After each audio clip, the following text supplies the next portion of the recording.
여러분 안녕하세요, 도비입니다. 이 문제를 어려워하셨군요. 같이 한번 풀어볼게요. 악취 제거 방법 종류 5가지 쓰시오. 흡착시키거나 이제 바람, 통풍법, 그리고 또 응결법, 물로 씻거나 수세법, 그리고 불태우거나 연소법이 있는 것이죠. 배출가스 중 가스상 물질 시료 채취 방법 중 시료 채취관 재질 고려사항 3가지와 폼알데히드 여과제 종류 2가지를 쓰시오. 자, 이게 시험 기준에 있는 거죠. 그래서 고려사항은 첫 번째, 부식성 성분에 의해 잘 부식되지 않는 것. 두 번째, 화학 반응으로 배출가스 분석 결과에 영향 주지 않는 것. 세 번째, 배출가스 온도, 유속 등에 견딜 수 있는 충분한 기계적 강도를 갖는 것. 이 되고요. 폼알데히드 여과제 종류로는 이제 소결유리, 알칼리 성분 없는 유리솜 또는 실리카솜이 되겠습니다. 여담으로 말씀드리지만은 알칼리, 알칼리 상관없습니다. 정답은 이렇습니다.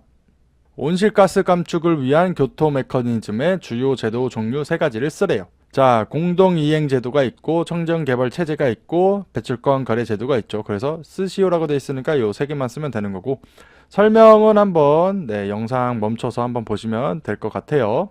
흡착제 선정 시 고려사항 6가지를 써라. 재생이 용이해야 되고, 회수도 용이해야 되고, 압력 손실이 작아야 되고, 흡착률이 좋아야 되고, 당연하게 충분한 강도를 가져야 하고, 부셔지지 않게 하기 위해서, 그리고 높은 비표면적을 가져야 되는 것이죠. 그래서 이 6가지가 정답입니다.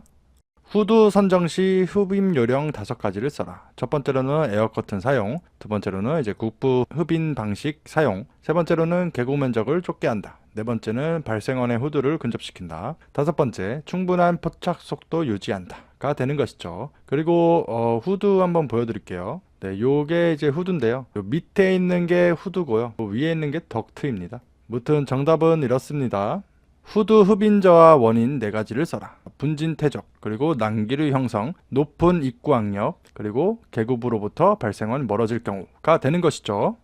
액가스비 증가 원인 5가지를 쓰래요. 농도가 높을 때, 그리고 점착성이 높을 때, 점도가 높을 때죠. 처리가스 온도가 높을 때, 친수성이 낮을 때, 그리고 먼지 입경이 낮을 때가 되는 것이죠. 전기집진기의 정기적 구획화의 이유를 쓰시오. 구획화를 왜 하냐 이거죠. 집진율을 높이고 효율적으로 전력을 사용하기 위해서이다. 이렇게 쓰시면 되는 거죠. 여러분 안녕하세요, 도비입니다. 이 문제를 어려워하셨군요. 같이 한번 풀어볼게요. 배기가스 채취 시 채취관 보온 가열하는 이유를 3가지 쓰래요. 자, 이게 공정시험 기준이고요. 거기서 이제 이유들이 다 나와 있습니다. 그래서 채취관 부식 방지, 여과제 막힘 방지, 분석 대상이 응축수에 용해되어 오차 발생 방지, 이렇게 쓰시면 되는 거죠.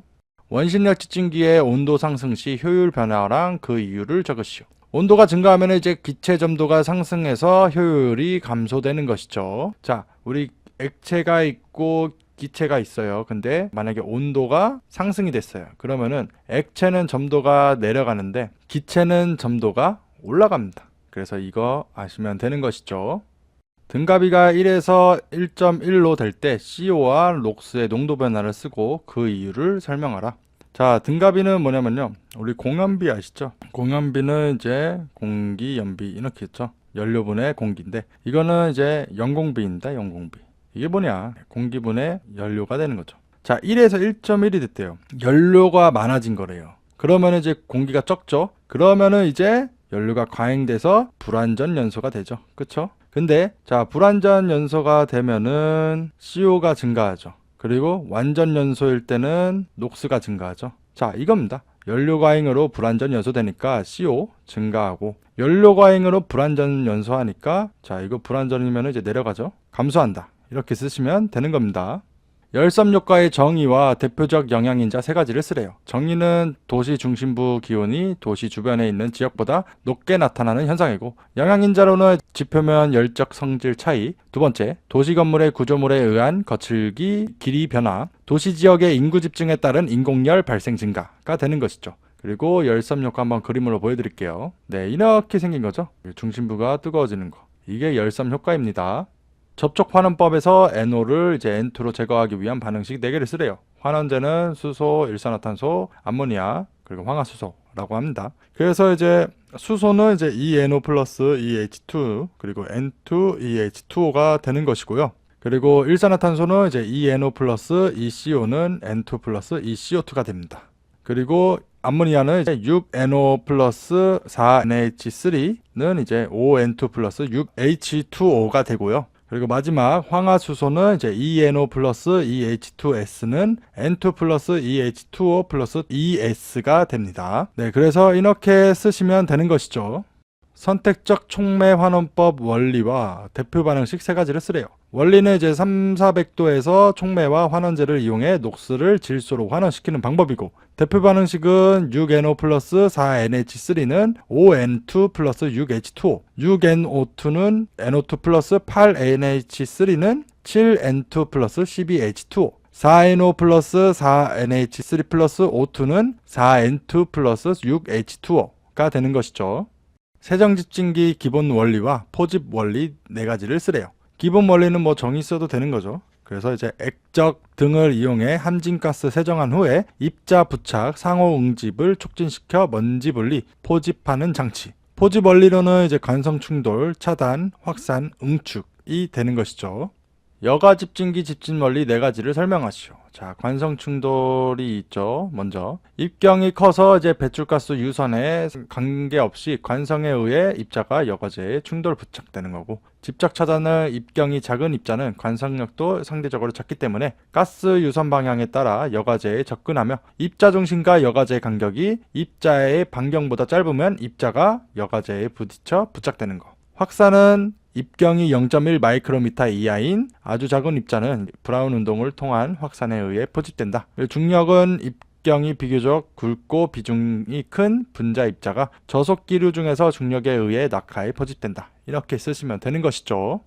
전기 집진기로 분진을 집진할 경우 작용하는 집진 원리 네 가지를 쓰래요. 자, 입자 간 흡입력이 있고, 전기풍에 의한 힘이 있고, 전개 강도에 의한 힘이 있고, 마지막 대전입자 하전에 의한 쿨록력이 있는 것이죠. 환경대기 중 미세먼지 PM10이죠. 자동 측정법 중 베타선법의 원리를 쓰래요.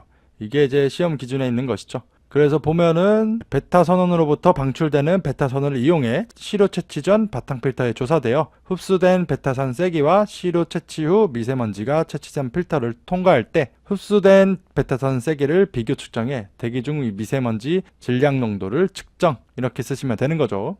네, 여러분 안녕하세요. 도비입니다. 네, 이 문제를 어려워하셨군요. 같이 한번 풀어볼게요. 이온 크로마토그래피 측정 원리와 서프레서의 역할을 쓰시오. 자, 이게 공정시험 기준에 있는 거고요. 측정 원리로는 이동상으로는 액체, 고정상으로는 이온 교환 수지를 사용해 이동상에 녹는 혼합물을 고분리능 고정상 충전된 분리관 내로 통과시켜 용출 상태를 검출해 농도를 정량하는 방법. 그리고 서프레서 역할은 이제 용리액에 사용되는 전해질 성분을 제거, 이렇게 쓰시면 되는 거죠.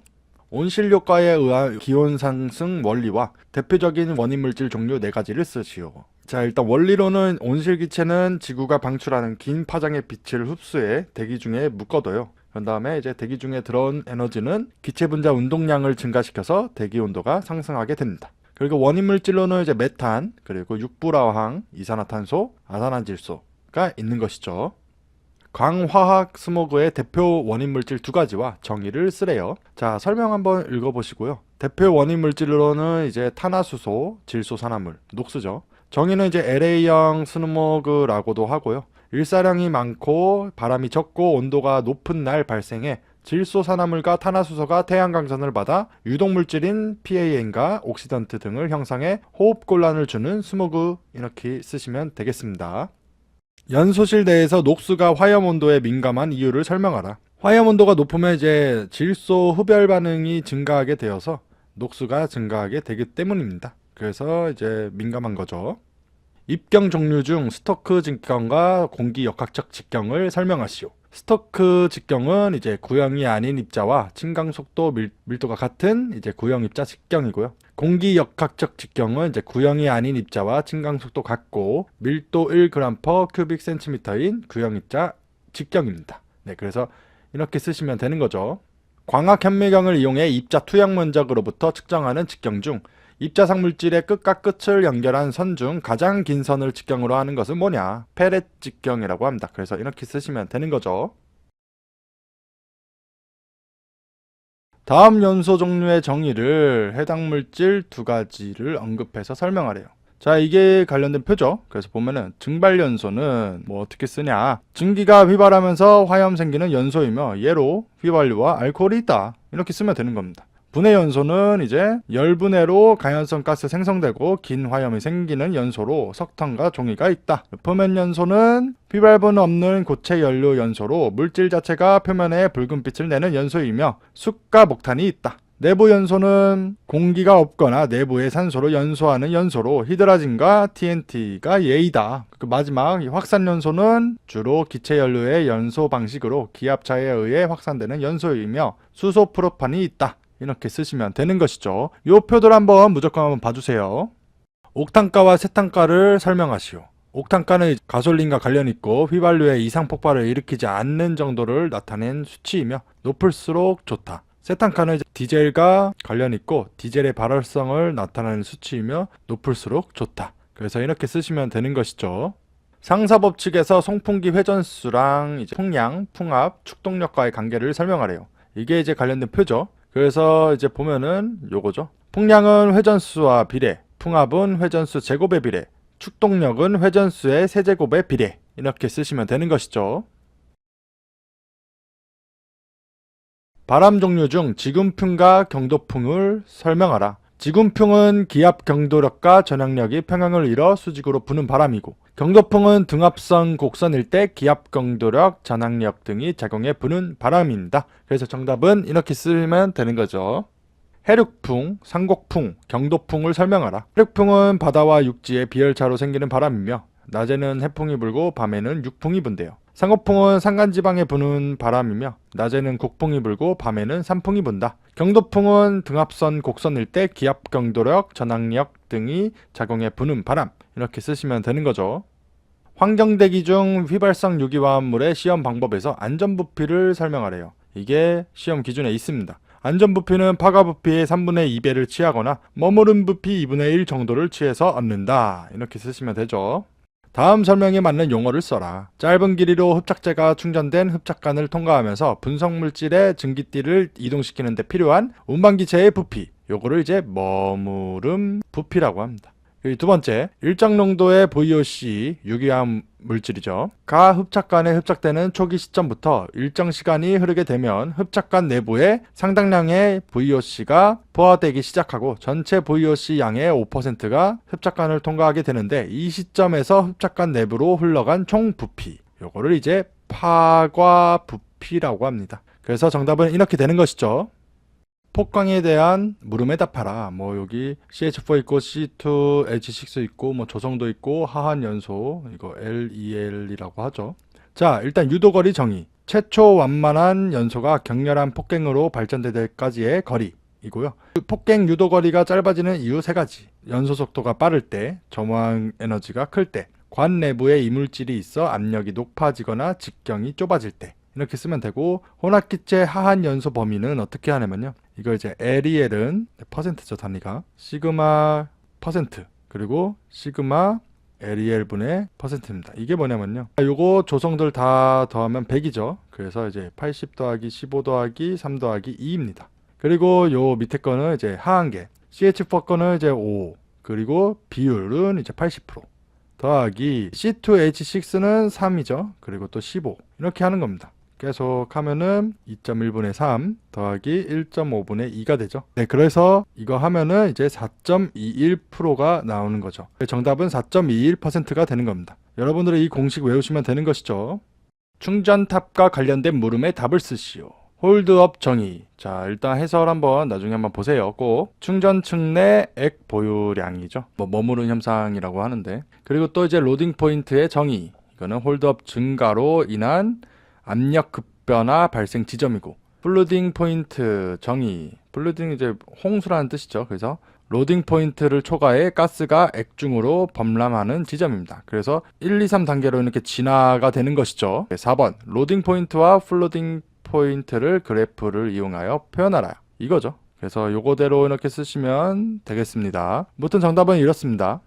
흑체의 정의와 스테판 볼츠만의 정의 그리고 공식을 쓰래요. 흑체는 이제 입사하는 모든 복사선을 완전히 흡수하는 이상적 물체이고, 스테판 볼츠만 공식은 이제 정의가 이제 흑체 단위 면적당 방출 에너지 세기는 흑체 온도의 4제곱에 비례한다. 공식은 이렇게 쓰는 거죠. E는 이제 시그마 곱하기 T의 4승. 그리고 또 요런 각 기호가 의미하는 거 요거 다 쓰셔야 됩니다. 무튼 정답은 이렇습니다. 키르히오프의 법칙을 설명하라. 복사능의 흡수능에 대한 B가 이제 물체 온도와 복사 파장만으로 결정되고 물질 종류와는 관계가 없다는 법칙이라고 합니다. 알베도, B인의 변이 법칙의 정의를 써라. 알베도는 이제 표면이나 물체에 입사된 일사에 대한 반사된 일사의 비율이고, B인의 변이 법칙은 이제 흑체에서 발충되는 가장 강한 복사 에너지의 파장은 흑체의 표면 온도에 반비례한다는 법칙이고, 공식은 이거죠. 이게 이제 파장이고요. 단위는 마이크로미터죠. 그리고 요거는 이제 흑체의 표면 온도, 이거고 단위는 켈빈이죠.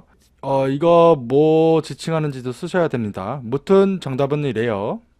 여러분 안녕하세요, 도비입니다. 이 문제를 어려워하셨군요. 같이 한번 풀어볼게요. 보전력과 파가점의 정의를 써라. 보전력은 이제 흡착질로 포화된 활성탄을 주어진 온도와 압력 조건 하에서 순수한 공기를 통과시킬 때 활성탄으로부터 탈착되지 않고 잔류하는 흡착질 양입니다. 그래서 공식은 이렇게 되고요. 파가점은 혼합가스를 활성탄에 투과시키면 초기에는 흡착률이 매우 높으나 시간이 지날수록 출구가스의 증기성분이 나타나기 시작하는 점이 이제 파가점이 되는 거죠. 무튼 정답은 이렇습니다.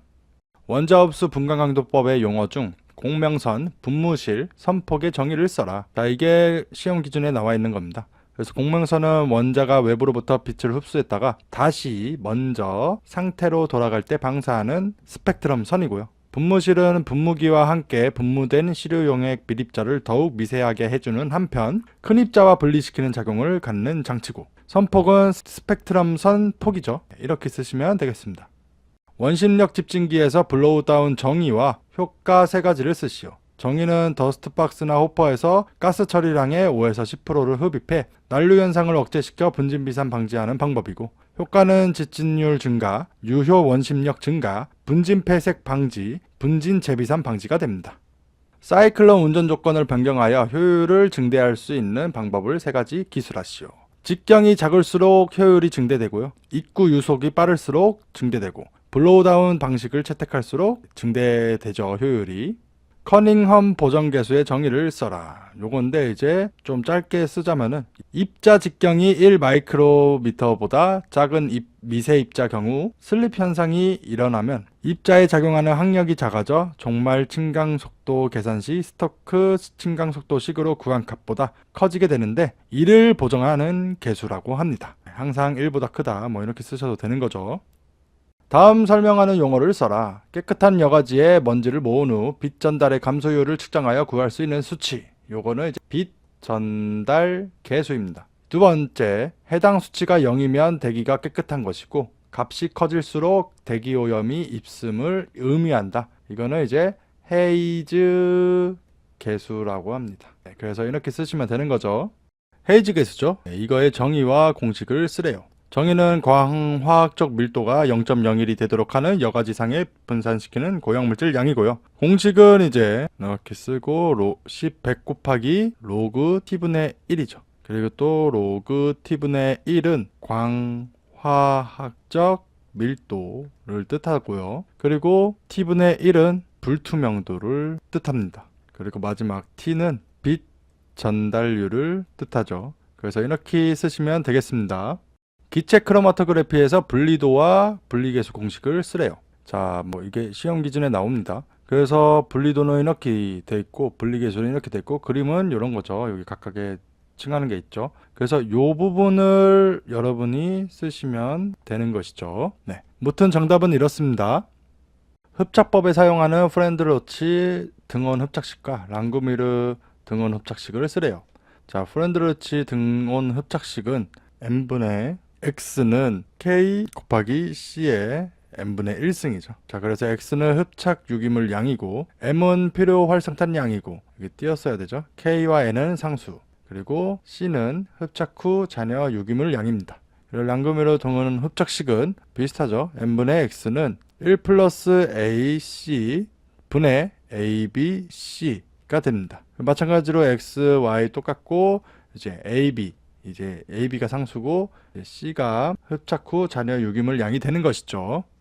프론드리치 등원 흡착식 n분의 x는 k 곱하기 c의 n분의 1승에서 상수 k와 n을 구하는 방법을 설명하시오. 자, 일단 요 식에서 양변에 로그를 취합니다. 그러면은 로그 n분의 x는 로그 k 플러스 n분의 1 로그 c가 돼요. 자, 이거는 로그 k는 이제 y 절편이 되고 이제 n분의 1은 기울기가 됩니다. 이거를 이제 그래프로 그리면은 이렇게 되는 것이죠.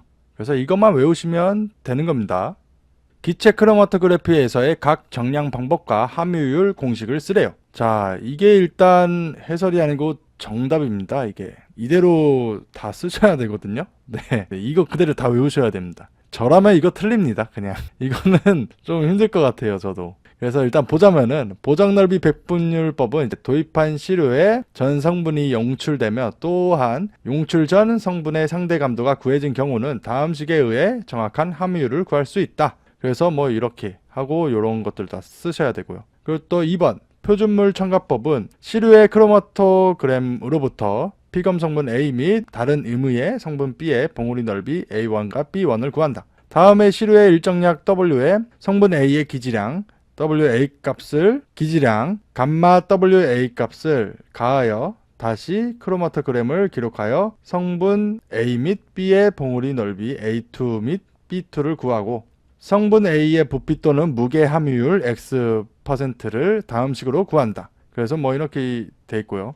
세 번째, 상대 검정 곡선법은 이제 정량하려는 성분의 순물질 X 일정량의 내부 표준 물질 S에 일정량을 가한 혼합 시료의 크로마토그램을 기록하여 봉우리 넓이를 측정한다. 그래서 이런 거 나오는 거죠. 네, 무튼 정답은 이렇고요. 네, 이게 지금 3번 나왔습니다. 18년 동안. 참고로 이제 영상에는 이제 출제 횟수가 기재가 되어 있지 않은데 직발단 종이책이나 전자책에는 이제 출제 횟수가 다 기재가 돼 있어요. 그래서 그거로 이제 좀 판단을 할 수 있는데 3번 나왔으니까 일단 네, 이거는 10번 나와도 저는 안 해올 것 같아요. 무튼 이거는 여러분들의 선택이니까 정답은 이렇습니다.